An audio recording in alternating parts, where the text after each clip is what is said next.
Okay, let's go again. So, Alka 2320 FM. Let's play, I think, King's Engine. Maybe with knight a6 or normal line. I think I'll go with normal e5 knight c6.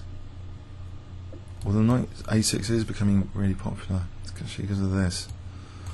Bayonet attack.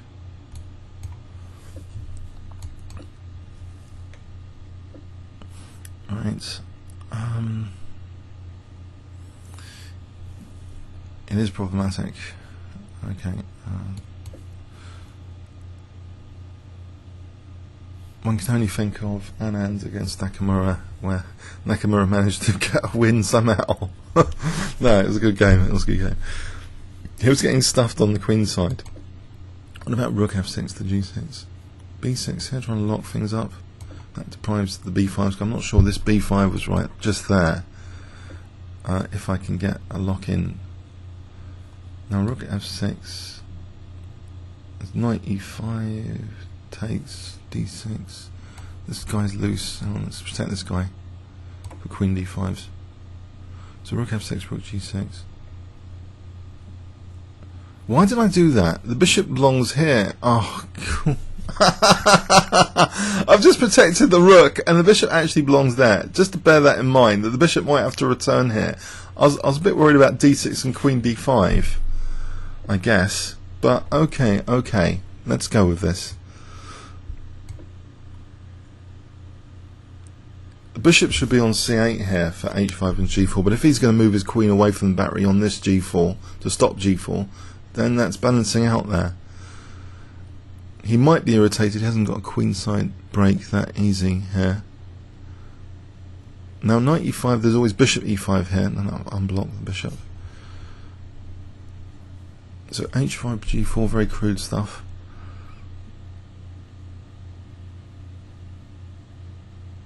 But he is spending time here.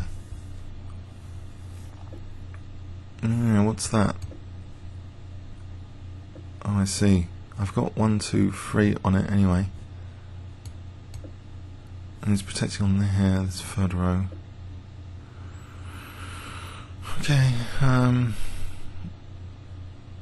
here's the question. Do I play g3?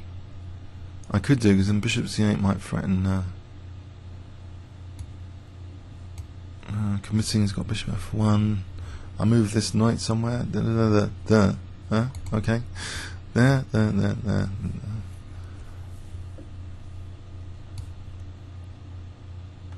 Takes a while. Get some time on the clock. On f7 it protects d6 for a moment. The bishop wants to return to c8 at some point. He let me lock down the queen side. As long as d6 is protected here, then I get a knight to g5 and threaten knight h3. Surely he's aware of that. Is he going to play for knight f4 and the e5? That's possible. Okay.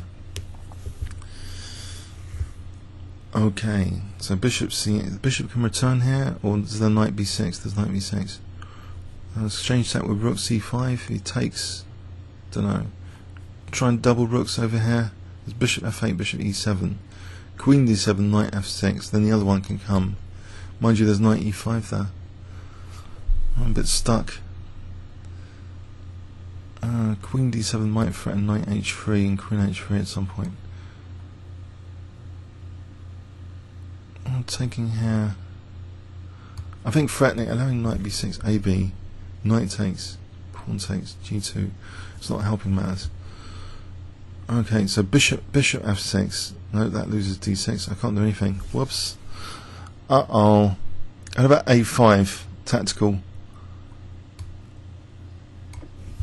If takes, I get an active rook on the a-file. Maybe target a2.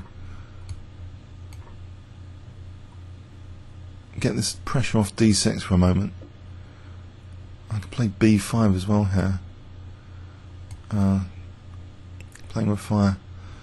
Bishop c8, at least, is now possible. b5 later at the right time. So knight h3 is always protecting with g2. Knight here. Knight c7. Knight c7 is not really palatable. Hang on. This one for threatening bishop a4, cheapo. Oh, he's got knight e5 now. He can win that rook. Whoops. I've always got bishop a4 though after. I got bishop a4 here.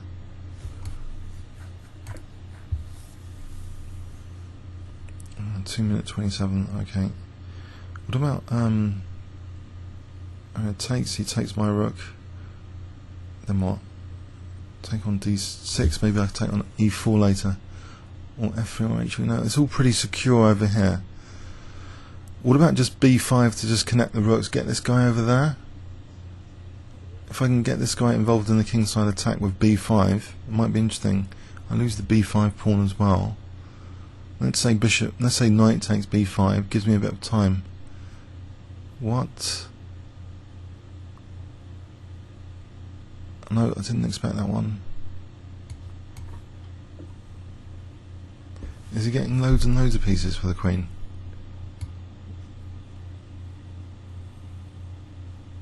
Huh?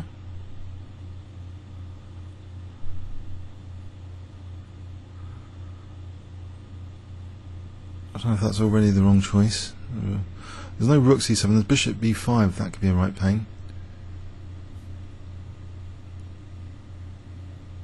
Bishop b5. Let's think about it.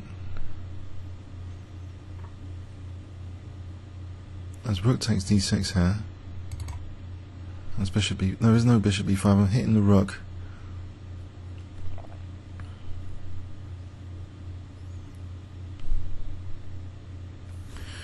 Right. If I'm hitting the rook, what does he do? Does he do that? Okay. Can I interfere here? Bishop takes d5. Just get into this pawn chain. Bishop e4. Be funny. There's rook c7 coming up. That rook takes d5. I think bishop takes d5. Or rook takes d5. One or the other. If I move, lose. Let's just do that. I want to get this mowing down this king diagonal.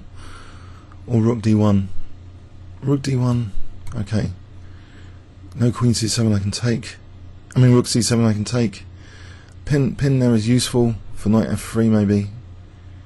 g2 at some point. Not really. I want to take on b3 first. Well, the pin's good anyway on g1. So okay, rook c7 I take. Has he got coordination here? It's threatening. Okay, so knight takes on f3.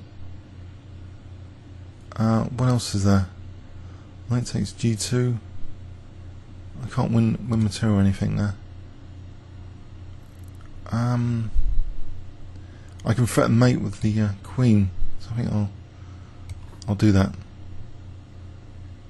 Not with queen c2 maybe. I want to threaten mate with the pawn and the queen. I've got to get out of this discovered check first.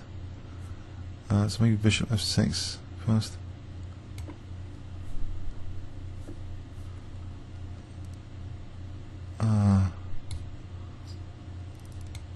It's getting a bit uncomfortable here.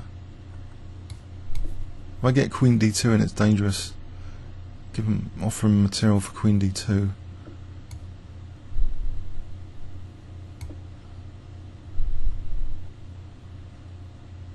There's bishop e2 fending off.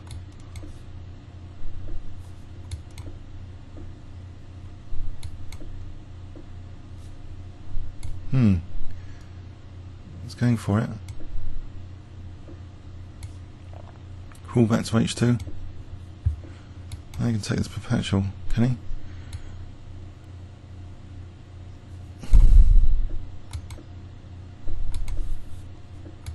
Draw? I mean, it's fair enough. What a game. again. Oh dear, oh dear, oh dear.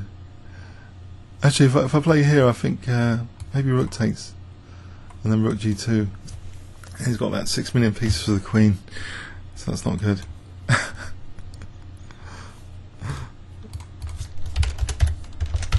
Fun game. All right. Yeah. It's just a typical King's Engine game. He blocked up the queen side, and but this stuff is really quite annoying. and this stuff as well on a8. If I ever move this guy back, queen sack, yeah. Wanted this diagonal to knock out these guys. Probably, I don't know if that was really necessary. There's also, taking, actually. There's no bishop d3 just yet. This one doesn't offer, probably, it offers this. That might be quite dangerous. He's got these checks though all the time. Yeah, these bishops could be quite a menace.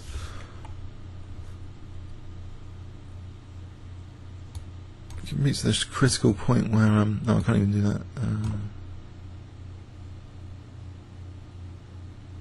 This will be quite good fun. It's not going to happen, is it? Anyway, comments or questions on YouTube. Thanks very much.